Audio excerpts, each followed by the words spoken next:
ಮೋಸ ಮಾಡುವವನಿಗೆ 100 ದಾರಿ ಎಂಬ ಮಾತಿದೆ. ಆದರೆ ಜನರ ಅಸಹಾಯಕತೆ, ನೋವು ಮತ್ತು ಭಾವುಕತೆಯನ್ನೇ ಬಂಡವಾಳ ಮಾಡಿಕೊಳ್ಳುವ ವಂಚಕರು ಸಮಾಜದ ಕಂಟಕರಾಗಿದ್ದಾರೆ.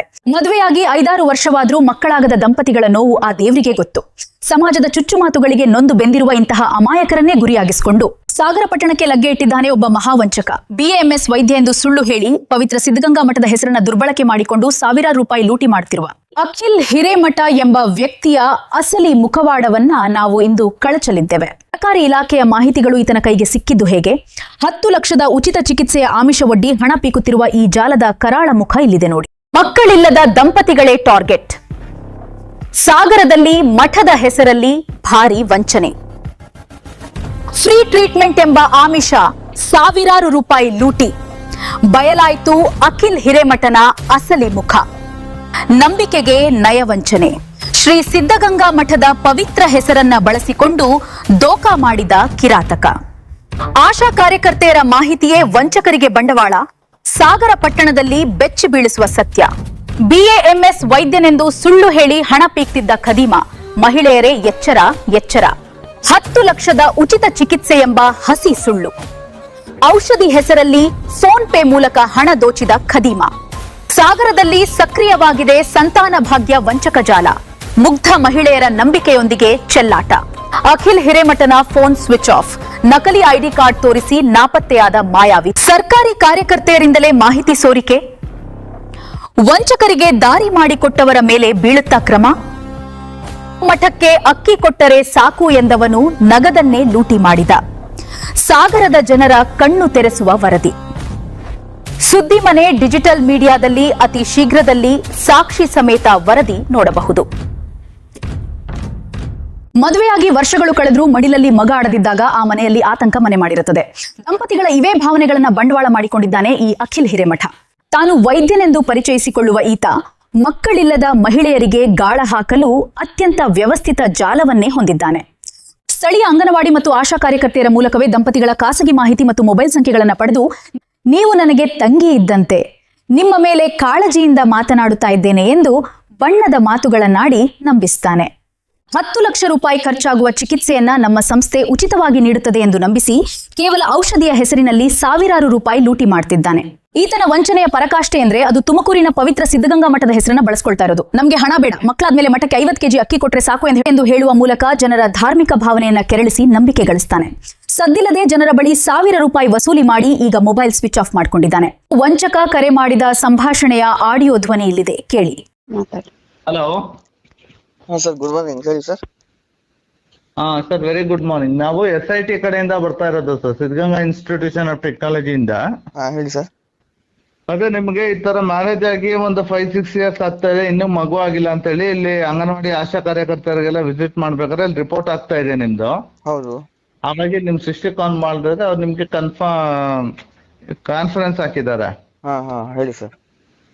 ಈಗ ನಿಮ್ಗೆ ಮಕ್ಕಳಾಗ್ದಿಲ್ದಿರೋರ್ ಬಗ್ಗೆ ನೋಡ್ತಾ ಇದೀವಿ ಸರ್, ಸಿದ್ಧಗಂಗಾ ಇನ್ಸ್ಟಿಟ್ಯೂಷನ್ ಇಂದ. ಓಕೆ. ಮಕ್ಕಳಾಗಿಲ್ಲ ಅಂದ್ರೆ ಮಕ್ಳು ಕೊಡ್ಲಿಕ್ಕೆ ನಾವೇನ್ ದೇವ್ರಲ್ಲ, ಒಂದು ಗೊಂಬೆ ಸೃಷ್ಟಿ ಮಾಡಿ ಹೊಟ್ಟೆಯೊಳಗಿರ್ಲಿಕ್ಕೆ. ಹೌದು. ಸರಿ. ನೀವು ಗಂಡ ಹೆಂಡತಿ ಹಾಸ್ಪಿಟಲ್ ತೋರಿಸಿರುವಂತ ರಿಪೋರ್ಟ್ ಇದ್ರೆ ರಿಪೋರ್ಟ್ ನೋಡಿ ಗಂಡ ಹೆಂಡತಿಗೆ ಪಲ್ಸ್ ಟೆಸ್ಟ್ ಗಳು ಮಾಡಿದ್ರೆ ಗಂಡ್ ಮಕ್ಳಿಗೆ ಏನ್ ಪ್ರಾಬ್ಲಮ್, ಹೆಣ್ಮಕ್ಳಿಗೆ ಏನ್ ಪ್ರಾಬ್ಲಮ್, ಯಾಕೆ ಮಕ್ಳಾಗಿಲ್ಲ, ಮುಂದೆ ಮಗು ಆಗುವಂತ ಚಾನ್ಸಸ್ ಇದೆಯಾ ಇಲ್ವಾ ಅಂತ ಹೇಳಿ ಫಸ್ಟ್ ಕೌನ್ಸಿಲಿಂಗ್ ಕೊಡ್ತೀವಿ. ಮಗು ಆಗುವಂತ ಚಾನ್ಸಸ್ ಇದೆ, ಇವಾಗ ಕೆಲವು ಟ್ರೀಟ್ಮೆಂಟ್ ಇನ್ಫಾರ್ಮೇಶನ್ ಗಳಿರುತ್ತೆ. ಪ್ರತಿ 2 ದಿನಕ್ಕೆ 3 ದಿನಕ್ಕೆ ನಾವು ಬಂದು ನೋಡ್ಕೊಂಡು ಮಾತಾಡ್ಸಿ ಹೋಗ್ತಾ ಇರ್ತೀವಿ. ಪ್ರತಿ ಭಾನುವಾರ ಮೇಡಮ್ ಅವ್ರು ಬರ್ತಾರೆ. ಹೆಣ್ಮಕ್ಳಿಗೆ ಹೆಣ್ಮಕ್ಳು ಚೆಕಪ್ ಟೆಸ್ಟ್, ಗಂಡ್ ಮಕ್ಳಿಗೆ ಗಂಡ್ಮಕ್ಳು ಚೆಕಪ್ ಟೆಸ್ಟ್ ಇರುತ್ತೆ. ಹೆಣ್ಮಕ್ಳಿಗೆ ತಿಂಗಳ TT ಇಂಜೆಕ್ಷನ್, ತಾಯಿ ಕಾರ್ಡ್ ನಮ್ಮ ಮೇಡಮ್ ಅವ್ರು ಮಾಡಿಸ್ಕೊಡ್ತಾರೆ. ಓಕೆ. ಮತ್ತೆ 1.5 ತಿಂಗಳು, 3 ತಿಂಗಳು, 5 ತಿಂಗಳು, 7 ತಿಂಗಳು, 9 ತಿಂಗಳಿಗೆ ನಮ್ದೇ ಆಂಬುಲೆನ್ಸ್ ಬಂದಾಗ ಗಂಡ ಹೆಂಡತಿ ಆಶಾ ಕಾರ್ಯಕರ್ತೆಯನ್ನು ಕರ್ಕೊಂಡೋಗಿ ನಿಮ್ಗೆ ಸ್ಕ್ಯಾನಿಂಗ್ ಗಳು ಮಾಡಿಸಿ, ಡೆಲಿವರಿ ಟೈಮಲ್ಲಿ ಡೆಲಿವರಿ ಮಾಡಿಸಿ, ಪ್ರತಿಯೊಂದು ನಮ್ದೇ ಇರುತ್ತೆ. ಇವತ್ತಿಂದ ಮಗು ಆಗೋ ತನಕ ನಿಮ್ಮಿಂದ 10 ಲಕ್ಷ ಖರ್ಚು ಬರ್ಲಿ, ನಿಮ್ಗೆ test, checkup, treatment, scanning, delivery, madam charge, ನಮ್ ಚಾರ್ಜ್ ಪ್ರತಿಯೊಂದು ಫ್ರೀ ಇದೆ. ಓಕೆ.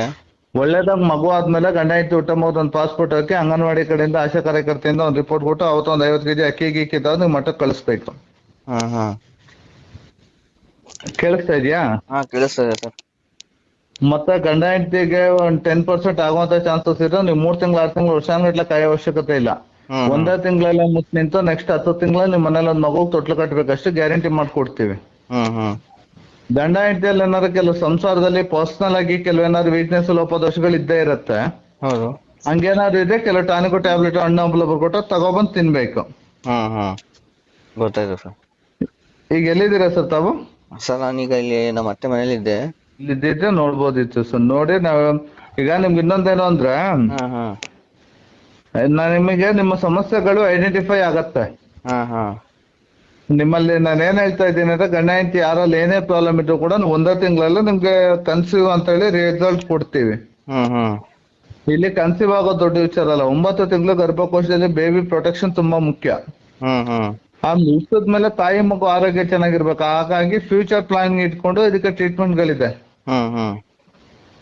ನಾನು ಮತ್ತೆ ಹೇಳ್ತಾ ಇದೀನಿ ಕೇಳಿ, ನಿಮ್ಮಿಂದ 10 ಲಕ್ಷ ಖರ್ಚಲ್ಲಿ ನಾವು ಫ್ರೀ ಮಾಡ್ಕೊಡ್ತೀವಿ. ಅದು ಒಂದೇ ತಿಂಗಳಲ್ಲೇ ಕನ್ಸೀವ್ ಆಗೋ ರೀತಿ ಮಾಡ್ಕೊಡ್ತೀವಿ. ಹಾಗಾದ್ರೆ ಯಾವ ಇವತ್ತು ಬಂದ್ರೇನೆ, ಇಲ್ಲಾಂದ್ರೆ ಕ್ಯಾನ್ಸಲ್ ಆಗುತ್ತೆ. ಇವತ್ತು ಎಷ್ಟೊತ್ತಿಗೆ ಬರ್ಬೇಕು ಸರ್? ನೀವು ಬರ್ತೀನಿ ಅಂದ್ರೆ ನಾನು ಇನ್ನೂ 1 ಅವರ್ ಬೇಕಾದ್ರೆ ವೆಯ್ಟ್ ಮಾಡ್ತೀನಿ ಸರ್. ಹೌದಾ? ಇಲ್ಲಿ ಬೇರೆ ಕೆಲವು ಕೇಸ್ಗಳಿದೆ, ಹಾಗಾಗಿ ಇನ್ನೂ 1 ಅವರ್ ಇರ್ತೀನಿ ನಾನು. ಓಕೆ. ನೀವು ಬಂದ್ರೆ ನಿಮ್ಗೆ ಹೆಂಡತಿ ಎಲ್ಲ ನಮಗೂ ತಂಗಿ ಅನ್ಕೊಂಡು ಒಳ್ಳೇದ್ ಮಾಡ್ಕೊಡ್ತೀವಿ. ರಿಪೋರ್ಟ್ ಬೇಕಮ್ಮ, ಕೆಲವು ರಿಪೋರ್ಟ್ ಬೇಕು ಸರ್. ವೈಫಿಗೂ ಕರ್ಕೊಂಡ್ ಬರ್ಬೇಕಾ ಸರ್? ಗಂಡ ಹೆಂಡತಿ ಇಬ್ರು ಬರ್ಬೇಕು. ಗಂಡ ಇಲ್ದೆ ಹೆಂಡತಿ, ಹೆಂಡತಿ ಇಲ್ದೆ ಗಂಡ ನೋಡ್ಲಿಕ್ ಬರಲ್ಲ. ಇದು ನಮ್ಮಲ್ಲಿ ಒಂದು ಮಾತಿದೆ, ಮನುಷ್ಯನಿಗೆ ಅರಿಯೋಗಳಿಗೆ ಬಂದಾಗ ಒಂದು ಉಲ್ಕಡ್ಡಿಯಲ್ಲಿ ಅರಿಯತ್ತೆ ಅಂತ. ಇವತ್ ನೀವ್ಯಾರೋ ನಮ್ಗೆ ಗೊತ್ತಿಲ್ಲ, ನಾವ್ಯಾರೋ ನಿಮ್ಗೆ ಗೊತ್ತಿಲ್ಲ. ಏನೋ ಅಲ್ಲಾನೇ ಕರ್ಸಿದೆ ಅನ್ಕೊಂಡು ತಿಳ್ಕೊಂಡು ನಾವ್ ಹೇಳಿ ಪ್ರಕಾರ ನಡ್ಕೊಳ್ಳಿ, ಒಳ್ಳೇದಾಗುತ್ತೆ. ಸರಿ ಸರ್, ಓಕೆ. ನೋಡ್ರಿ ನಾನು ಮಾತಾಡಿ. ನೀವು ಬರ್ತೀನಿ ಅಂದ್ರೆ ವೆಯ್ಟ್ ಮಾಡ್ತೀನಿ, ಇಲ್ಲ ಕ್ಯಾನ್ಸಲ್ ಮಾಡ್ತೀನಿ. ಈತ ನೀಡಿರುವ ಗುರುತಿನ ಚೀಟಿ ಕೂಡ ನಕಲಿ ಎಂಬ ಶಂಕೆ ವ್ಯಕ್ತವಾಗಿದ್ದು, ಸರ್ಕಾರಿ ಇಲಾಖೆಯ ಮಾಹಿತಿಗಳು ಈ ಖಾಸಗಿ ವಂಚಕನ ಕೈಗೆ ಹೇಗೆ ಸಿಕ್ತಿವೆ ಎಂಬುದೀಗ ಸಾಗರ ಪಟ್ಟಣದಲ್ಲಿ ದೊಡ್ಡ ಪ್ರಶ್ನೆಯಾಗಿ ಕಾಡ್ತಿದೆ. ಈ ಕಿರಾತಕ ವಂಚನೆ ಮಾಡಿದ್ದು ಹೇಗೆ? ವಂಚನೆಗೊಳಗಾದ ಮಹಿಳೆ ಹೇಳಿದಾದ್ರೂ ಏನು? ಈ ವಿಡಿಯೋ ನೋಡಿ. ನಮಸ್ತೆ. ಏನಾಗಿದ್ ಮೇಡಮ್? ಏನಾಯ್ತು? ಯಾವ ರೀತಿ ನೀವು 10,000 ರೂಪಾಯಿ ಕಳ್ಕೊಂಡ್ರೆ? ಏನ್ ವಿಚಾರಗೋಸ್ಕರ ಯಾವ ಔಷಧಿ ಕೊಡ್ತೀನಿ ಅಂತ ಹೇಳಿದ? ಮತ್ತೆ ಆ ವ್ಯಕ್ತಿಯ ಪರಿಚಯ ನಿಮ್ಗೆ ಯಾವ ರೀತಿ ಆಯ್ತು? ಅವ್ರ ಪರಿಚಯ ನಮಗೆ ಏನೂ ಇಲ್ಲ. ಈ ತರ 6ನೇ ತಾರೀಕು ಬೆಳಗ್ಗೆ 7:15ಗೆ ಆಶಾ ಕಾರ್ಯಕರ್ತ, ನಮ್ಮ ಏರಿಯಾ ಆಶಾ ಕಾರ್ಯಕರ್ತೆ ಅವ್ರು ಕಾಲ್ ಮಾಡಿದ್ರು. ಕಾಲ್ ಮೇಲೆ ಕಾಲ್ 7 ಸತಿ ಕಾಲ್ ಬಂದಿತ್ತು. ನಾನ್ ಕೆಲಸದಲ್ಲಿ ಬಿಸಿ ಇದ್ದೆ, ರಿಸೀವ್ ಮಾಡಿರ್ಲಿಲ್ಲ. ಆಮೇಲೆ ಮತ್ತೆ ಕಾಲ್ ಬಂತು, ಎಷ್ಟು 8 ಕಾಲಿಗೆ ಮತ್ತೆ ಕಾಲ್ ಬಂತು. ನಾನ್ ರಿಸೀವ್ ಮಾಡಿದೆ. ಏನ್ ಮೇಡಮ್ ಅಂತ ಕೇಳಿದೆ. ಅವರು ಈ ತರ ಶಿವಮೊಗ್ಗದಿಂದ ಯಾರೋ ಡಾಕ್ಟರ್ ಬಂದಿದ್ದಾರೆ, ಈ ತರ ಮಕ್ಳಿಲ್ದವ್ರಿಗೆ ಅವ್ರು 100% ಇದ್ ಮಾಡ್ತಾರೆ ಅಂತ ಹೇಳಿದ್ದಾರೆ, ಮತ್ತೆ ಫ್ರೀನೂ ಆಗುತ್ತೆ ಎಲ್ಲ, ನೋಡ್ರಿ ನೀವು ತೋರಿಸ್ರಿ ಅಂದ್ಬಿಟ್ಟು ಹೇಳಿದ್ರು. ಸರಿ ತೋರ್ಸೋಣ ಅಂತ ಇದ್ ಮಾಡಿದ್ವಿ. ಅವರು ಕಳ್ಸಿದ್ರು, ನಾನು ಕಳಿಸ್ತೀನಿ ನಿಮ್ ಮನೆಗೆ, ನಿಮ್ ಮಾಹಿತಿ ಎಲ್ಲ ತಗೊಂಡು ಅವ್ರು ಏನ್ ಹೇಳ್ತಾರೆ ನೋಡಿ ಅಂತ ಹೇಳಿದ್ರು. ಸರಿ ಅಂದ್ಬಿಟ್ಟು ಇಲ್ಲಿ ಬಂದ್ಬಿಟ್ಟು ಅವ್ರು ಹಿಂಗ್ ಮಾಡ್ಬೇಕು, ಈ ತರ ಮಾಡ್ಬೇಕು ಅಂತ ಎಲ್ಲ ಹೇಳಿದ್ರು. ಆಮೇಲೆ ಇದೊಂದ್ ಸ್ವಲ್ಪ ಮೆಡಿಸಿನ್ ತಗೋಬೇಕು ಅಂತ ಎಲ್ಲ ಹೇಳಿದ್ರು. ಇವ್ರು ಆಶಾ, ನಾವು ಬರ್ತೀವಿ 3 ದಿನಕ್ಕೊಂದ್ಸತಿ ನಾವು ಬರ್ತೀವಿ ಇಲ್ಲಿಗೆ, ಬಂದು ನಾವೆಲ್ಲ ಚೆಕ್ಅಪ್ ಮಾಡ್ತೀವಿ. ಜೆಂಟ್ಸ್, ಲೇಡೀಸ್ ಡಾಕ್ಟರ್ ಬರ್ತಾರೆ. ಅದಾದ್ಮೇಲೆ ನಿಮ್ಗೆ ತಾಯಿ ಕಾರ್ಡಿಂದ ಹಿಡಿದು ಎಲ್ಲ ರೀತಿ ಸೌಲಭ್ಯ ನಮ್ಮ ಆಶಾ ಕಾರ್ಯಕರ್ತೆ ಮಾಡ್ಕೊಡ್ತಾರೆ. ಒಂದೇ ತಿಂಗಳಲ್ಲಿ ನಿಮಗೆ ಸಕ್ಸಸ್ ಆಗುತ್ತೆ. ಪಾಸಿಟಿವ್ ಬಂದ ತಕ್ಷಣ ಆಶಾ ಕಾರ್ಯಕರ್ತೆ ಬಂದ್ಬಿಟ್ಟು ನಿಮಗೆ ತಾಯಿ ಕಾರ್ಡ್ ಮಾಡಿಸ್ಕೊಡ್ತಾರೆ.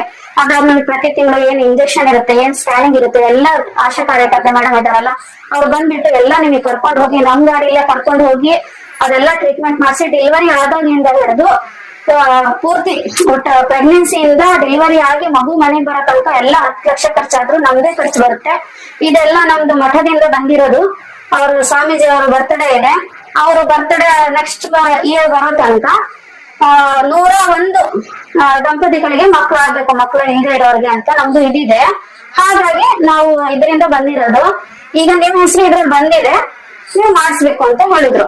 ಸರಿ, ಈಗ ನಾವು ಟ್ರೀಟ್ಮೆಂಟ್ ಬೇರೆ ಮಾಡಿಸ್ತಾ ಇದೀವಿ, ನೆಕ್ಸ್ಟ್ ಮಂತ್ ಮಾಡ್ತೀನಿ ಅಂದ್ರೆ ಇಲ್ಲ, ಹೆಸರು ಕ್ಯಾನ್ಸಲ್ ಆಗುತ್ತೆ, ಮತ್ತೆ ನಿಮ್ ಹೆಸರು ಬರಲ್ಲ. ಸರಿ, ಹಾಗಾದ್ರೆ ಇನ್ನೊಬ್ರು ಇದಾರೆ, ನಾವ್ ಈ ತರ ಕೊಡ್ತೀವಿ, ಅವರು ನಮ್ಮ ತಂಗಿ ಇನ್ನೊಬ್ರು ಇದಾರೆ, ಅವರಿಗೂ ಮಕ್ಳಿಲ್ಲ, ಅವರಿಗೆ ಮಾಡೋಣ, ನಾವು ಬೇರೆ ಮೆಡಿಸಿನ್ ಮಾಡ್ತಾ ಇದೀವಿ ಅಂತ ಹೇಳಿದ್ವಿ. ಆದ್ರೆ ಇಲ್ಲ ಬೇರೆಯವ್ರಿಗೆಲ್ಲ ಆಗಲ್ಲ, ಈಗ ನಿಮ್ ಹೆಸರು ಲೀಸ್ಟ್ ಅಲ್ಲಿ ಬಂದಿದೆ, ಆಶಾ ಕಾರ್ಯಕರ್ತೆ ಅಂತ ನಮ್ಗೆ ಹೇಳಿದ್ದಾರೆ ಅಂದ್ಬಿಟ್ಟು ಅವ್ರು ಹೇಳಿದ್ರು. ಸರಿ ಅಂದ್ಬಿಟ್ಟು ಇಷ್ಟೆಲ್ಲ ಮಾತಾಡಿ ಈಗ ಮೆಡಿಸಿನ್ ತಗೋಬೇಕು ಅಂತ ಈ ತರ ಈಗ 28,000 ಖರ್ಚು ಬರುತ್ತೆ ಅಂತ ಹೇಳಿದ್ರು. ಸರಿ ನೋಡೋಣ, ಅಷ್ಟು ಅಮೌಂಟ್ ಇಲ್ಲ ಅಂತ. ಆಮೇಲೆ ನಾವ್ ಸ್ವಲ್ಪ ಆಮೇಲೆ ಅವ್ರು ಏನಂದ್ರು, ಸರಿ 18,000 ನಮ್ ಕಡೆನೇ ಇರ್ಲಿ, 10,000 ನಾವ್ ಮೆಡಿಸಿನ್ ಇದ್ ಮಾಡ್ತೀವಿ ಅಂತ ಹೇಳಿದ್ರು. ಸರಿ, ಎಷ್ಟು ನಂಬಿಕೆಯಿಂದ ಹೇಳಿದ್ರು ಅಂದ್ರೆ ನಾವ್ ಅಷ್ಟು ನಂಬಿಟ್ವಿ ಅವ್ರನ್ನ. ಯಾಕೆ ನಂಬಿದ್ವಿ? ಆಶಾ ಕಾರ್ಯಕರ್ತ ಮೇಡಮ್ ನಮ್ಮೂರವ್ರು, ನಮ್ಮ ಏನ್ ಸಮಸ್ಯೆ ನಮ್ದು ಅವ್ರಿಗೆ ಗೊತ್ತಿದೆ. ಹಾಗಾಗಿ ನಾವು ಸರಿ ನಂಬಿಟ್ಟು ಮಾಡೋಣ ಮೇಡಮ್ ಇದಾರಲ್ಲ, ಇದಕ್ಕಿಂತ ಮುಂಚೆನ ಅವ್ರು ಹೇಳಿದ್ರು, ನಾವೆಲ್ಲರ ತನಕ ಟ್ರೀಟ್ಮೆಂಟ್ ಹೋಗಿ ಬಂದಿದ್ವಿ. ಸರಿ, ಅದು ಸಕ್ಸಸ್ ಆಗಿಲ್ಲ. ಇದೊಂದ್ಸತಿ ನೋಡೋಣ, ಮೇಡಮ್ ಅವರು ಹೇಳಿದಾರೆ, ಅವರು ಭರವಸೆ ಕೊಟ್ಟಿದ್ದಾರೆ ಅಂದ್ಬಿಟ್ಟು ನಾವು ಸರಿ ಅಂದ್ಬಿಟ್ಟು ಅವರಿಗೆ ಸರಿ 10,000 ನೀವು ಮೆಡಿಸಿನ್ ಇದ್ ಮಾಡ್ರಿ, 10,000 ಅಷ್ಟೇ ಕಟ್ಟೋದಲ್ಲ ಅಂದ್ಬಿಟ್ಟು ನಾವು ಸರಿ ಅಂತ ಒಪ್ಕೊಂಡು ಇದ್ ಮಾಡಿದ್ವಿ. ಈ ತರ ವಂಚನೆಗೆ ನಾವು ಒಳಗಾಗಿದ್ದೀವಿ. ಆದ್ರೂ ನಮ್ಮಂತ ಎಷ್ಟು ಜನಕ್ಕೆ ಅವ್ರು ಈ ತರ ವಂಚಿಸಿದಾರೋ ಗೊತ್ತಿಲ್ಲ. ಬಟ್ ಇನ್ನು ಮುಂದೆ ಯಾರಿಗೂ ಈ ತರ ವಂಚನೆ ಆಗ್ಬಾರ್ದು ಅಂತ ನಾವು ಈ ವಿಚಾರವನ್ನ ಹೇಳ್ತಾ ಇದೀವಿ. ಅದೇ ನಮಗೆ ಈ ತರ ಸಮಸ್ಯೆ ಆಗಿದೆ. ಈಗ ಅದೇ ಯಾರು ಇದ್ರಲ್ಲಿ ಯಾರ್ಯಾರು ಭಾಗಿ ಆಗಿದ್ದಾರೆ, ಅಖಿಲ ಹಿರೇಮಠ ಅಂತ ಅವ್ರ ಹೆಸರು, ಅವ್ರ ಮೇನು, ಅವ್ರ ಜೊತೆ ಮತ್ತೆ ಎಷ್ಟ್ ಜನ ಯಾರು ಸೇರಿದ್ದಾರೆ, ಇನ್ನು ಮತ್ತೊಬ್ಬರಿಗೆ ಯಾರು ಈ ತರ ವಂಚಿಸಬಾರ್ದು ಅಂದ್ಬಿಟ್ಟು ನಾನು ಎಲ್ಲ ಹಂಗೆ ಅಧಿಕಾರಿಗಳಿಗೆ ಇಷ್ಟ ಕೇಳ್ಕೊಡೋದು, ಇದನ್ನ ಇನ್ನೊಬ್ಬರಿಗೆ ಈ ತರ ಯಾವ್ದು ದ್ರೋಹ ಆಗೋದು ಬೇಡ, ಅವ್ರನ್ನ ಆದಷ್ಟು ಬೇಗ ಹಿಡಿಬೇಕು ಅಂತ ಇಷ್ಟ ವಿನಂತಿ ಮಾಡ್ಕೊತೀನಿ. ನಾವೀಗ ದುಡ್ಡು ಹೋಗಿರೋದು ಏನೋ ಅಷ್ಟು ಇದಾಗಿಲ್ಲ, ಆದ್ರೆ ನಮ್ಮಂತ ಬಡವರಿಗೆ ಎಷ್ಟು ಜನಕ್ಕೆ ಈ ತರ ಮೋಸ ಮಾಡಿದಾರೆ ಅಂತ ಗೊತ್ತಿಲ್ಲ. ಎಷ್ಟು ಸಮಸ್ಯೆ ಇದ್ರು ಒಂದು ಮಗು ಆಗುತ್ತೆ ಅಂತ ಎಲ್ಲರೂ ಈ ತರ ಆಸೆ ಪಡ್ತಾರೆ, ಒಂದ್ ಮಗು ಆಗುತ್ತೆ ಅಂತ ಈ ತರ ಎಲ್ಲ ಮಾಡ್ತಾರೆ. ಆದ್ರೆ ಈ ಜನ ಈ ತರ ವಂಚನೆ ಮಾತ್ರ ಯಾರು ಮಾಡಲ್ಲ, ಮಾಡಿದಾರೆ. ಈ ತರ ದಯವಿಟ್ಟು ಯಾರಿಗೂ ಈ ತರ ಮಾಡಕ್ ಕೊಡ್ಬೇಡ್ರಿ, ಆ ವಂಚಿಸಿದವ್ರನ್ನ ಹಿಡಿಬೇಕು, ಆದಷ್ಟು ಬೇಗ ಅಂತ ವಿನಂತಿ ಮಾಡ್ಕೊತೀನಿ. ನೋಡಿ, ಸಾಗರದಲ್ಲಿ ಮಹಿಳಾ ಮತ್ತು ಮಕ್ಕಳ ಕಲ್ಯಾಣ ಇಲಾಖೆ ಕಾರ್ಯನಿರ್ವಹಿಸುತ್ತಿದ್ರು ಸರ್ಕಾರಿ ದಾಖಲೆಗಳು ಖಾಸಗಿ ವ್ಯಕ್ತಿಗಳ ಕೈಗೆ ಹೇಗೆ ಸಿಗ್ತಿವೆ ಎಂಬುದು ಈಗ ದೊಡ್ಡ ಯಕ್ಷ ಪ್ರಶ್ನೆಯಾಗಿದೆ. ಈ ಸುದ್ದಿ ಪ್ರಸಾರ ಮಾಡುವ ಉದ್ದೇಶ ಯಾವುದೇ ವ್ಯಕ್ತಿಗತ ದ್ವೇಷವಲ್ಲ, ಬದಲಿಗೆ ಸಾರ್ವಜನಿಕರು ಮತ್ತು ಸರ್ಕಾರಿ ಸಿಬ್ಬಂದಿ ಇಂತಹ ವಂಚಕರ ಬಗ್ಗೆ ಜಾಗೃತರಾಗಲಿ ಎಂಬುದು ಮಾತ್ರ. ಯಾವುದೇ ವೈದ್ಯರು ಮಕ್ಕಳಾಗುವ ಗ್ಯಾರಂಟಿ ನೀಡಲು ಸಾಧ್ಯವಿಲ್ಲ. ಇಂತಹ ವಂಚಕರು ನಿಮ್ಮ ಮನೆ ಬಾಗಿಲಿಗೆ ಬಂದ್ರೆ ಕೂಡಲೇ ಹತ್ತಿರದ ಪೊಲೀಸ್ ಠಾಣೆಗೆ ದೂರು ನೀಡಿ. ನೋಡಿದ್ರಲ್ಲ, ಆಸೆ ಮತ್ತು ಭರವಸೆಯ ಹೆಸರಿನಲ್ಲಿ ನಡೆಯುತ್ತಿರುವ ಈ ದಂಧೆ ನಿಜಕ್ಕೂ ಆತಂಕಕಾರಿ. ಆಶಾ ಕಾರ್ಯಕರ್ತೆಯರು ಯಾವುದೇ ಕಾರಣಕ್ಕೂ ಅಪರಿಚಿತರಿಗೆ ಕುಟುಂಬದ ಮಾಹಿತಿ ನೀಡಬಾರದು. ನಿಮ್ಮ ಒಂದು ಸಣ್ಣ ತಪ್ಪು ಒಬ್ಬರ ಬದುಕನ್ನ ಬೀದಿಗೆ ತರಬಹುದು. ಎಚ್ಚರದಿಂದಿರಿ, ವಂಚಕರಿಗೆ ಅವಕಾಶ ನೀಡಬೇಡಿ.